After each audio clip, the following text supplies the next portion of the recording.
이제 인류의 지휘 게임은 모두가 공유하는 상상의 영역으로 넘어가기 시작했다. 얼마나 잔혹한지가 아니라 게임을 함께하는 사람들이 우리를 어떻게 생각하는지가 점점 더 중요해졌다. 이제는 스스로 집단에 쓸모있는 사람이라는 것을 증명해서 명성에 따른 지위를 얻을 수 있었다. 두 가지 방식으로 가능했다. 첫째, 성공한 사람이 되어 남들에게 유익한 지식과 기술을 선보이는 방법이다.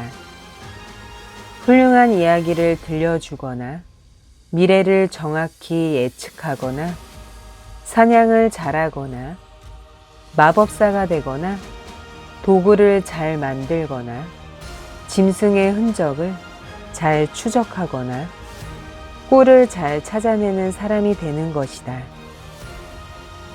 파나마의 쿠나족에서는 평생 사냥한 맥의 수를 기록해서 맥을 가장 많이 죽인 사람이 가장 높은 지위를 차지하는 식으로 성공 게임을 한다.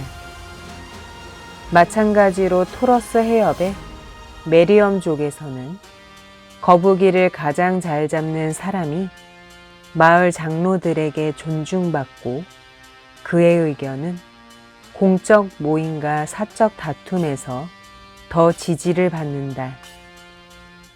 둘째, 도덕적인 사람이 되어 명성을 높여서 지위를 얻을 수 있다.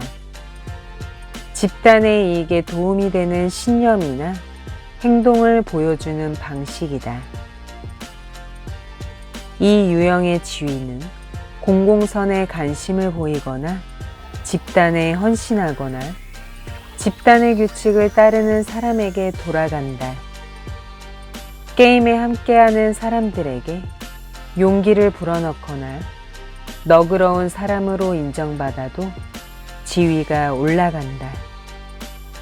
버스에 따르면 탄자니아의 하드자족에서는 짐승을 사냥해서 함께 나누는 사람이 대체로 높은 사회적 지위를 얻고 이렇게 쌓은 명성으로 강력한 사회적 동맹을 맺고 다른 남자들에게 존중받고 배우자도 더 잘 만난다. 사람들이 경쟁적으로 이타심을 발휘하면서 집단에 공헌하는 사람으로 보이려고 경쟁하는 것이다. 자연히 현대적인 사회로 갈수록 이타적인 사람에게 지위가 돌아간다. 연구에서는 자선단체에 기부하는 사람이 명성이 급격히 높아지는 듯으로 보이는 것으로 나타났다. 이 두 가지 명성 게임에 참여하기 위해 우리의 뇌는 남다른 능력을 길러야 했다. 명성 게임은 상징의 게임이다. 몸으로 하는 지배의 경쟁과 달리 실제 우리가 아니라 우리의 평판으로 하는 게임이다. 평판은 사람들의 마음 속에 있는 우리의 상징적 모습이다. 뇌는 이렇게 고도로 구체적인 상징적, 자기를 축적할 능력을 요구했다.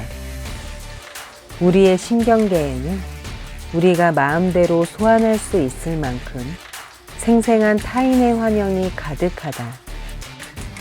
누구나 자기가 아는 모든 사람을 머릿속에 담고 살아간다. 게다가 우리는 말할 수 있어야 했다. 우리는 사람들의 평판을 머릿속에 저장할 수 있지만 사실 이런 평판은 우리가 스스로에 대해 말하는 이야기 속에서 살고 죽었다. 현재 우세한 이론에서는 바로 이 이유로 말이 진화했다고 본다. 말하자면 소문을 퍼뜨리기 위해 말이 생겼다는 것이다. 부족민들이 우리에 대해 좋게 말해주면 우리는 좋은 평판을 얻고 풍족하게 보상을 받는다.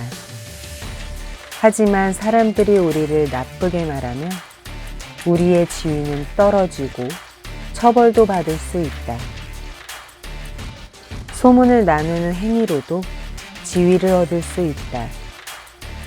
누구와 소문을 나누는지 그 자체가 지위를 상징하기도 한다. 가령 지위가 높은 사람들과 소문을 나누면 우리의 지위도 올라간다. 게다가 소문의 주요 목적 중 하나는 부족의 규칙을 알리고 규칙을 어기면 어떻게 되는지를 보여주는 것이다. 우리는 소문을 나누면서 서로 규칙을 얼마나 잘 이해하고 규칙에 얼마나 충실한지 보여주고 그걸로 지위를 얻을 수도 있다. 소문은 관심을 끌고 사회적 비교를 통해 자신의 이익과 이미지를 높이고 남들의 이익과 이미지를 떨어뜨리는 행위다. 게임에서 보편적이고 핵심적인 측면이다. 아이들도 말문이 트이는 순간부터 서로 소문을 나누기 시작한다. 부족의 규칙과 상징은 소문에만이 아니라 노인들이 들려주는 신화와 전설, 재래와 의식, 복장과 행동에도 새겨졌다. 우리는 성장하면서 이런 규칙과 상징을 내면화하고 우리가 실수를 저지를 때 평가하고 경고하는 일종의 상상의 부족으로서 양심을 발달시킨다. 생물학자 조지프 헨릭 교수는 사냥한 고기를 나누지 않는 행동으로 부족의 규칙을 어기거나 의식에서 부적절하게 행동한다면 평판에 흠집이 나고 짝을 구할 가능성이 낮아지고 부족에서 외면당하고 결국에는 처형당할 수 있다라고 지적한다. 자연 선택이 우리의 심리에 영향을 끼쳐서 우리는 고분고분 행동하고 규칙을 어기면 부끄러워하고 사회적 규칙을 습득하고 내면화했다.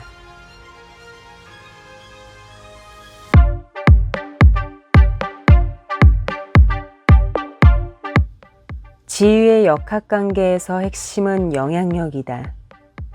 명성 있는 사람을 발견하면 잠재의식 차원에서 모방, 아첨, 수능기제가 작동하면서 우리의 신념과 행동을 바꾼다. 지위게임은 위계질서의 위아래로 지나가는 영향력과 존중의 전선을 따라 흐른다. 존재하는 무수한 지위의 상징 중에서 가장 신뢰할 만한 상징이 영향력인 이유다.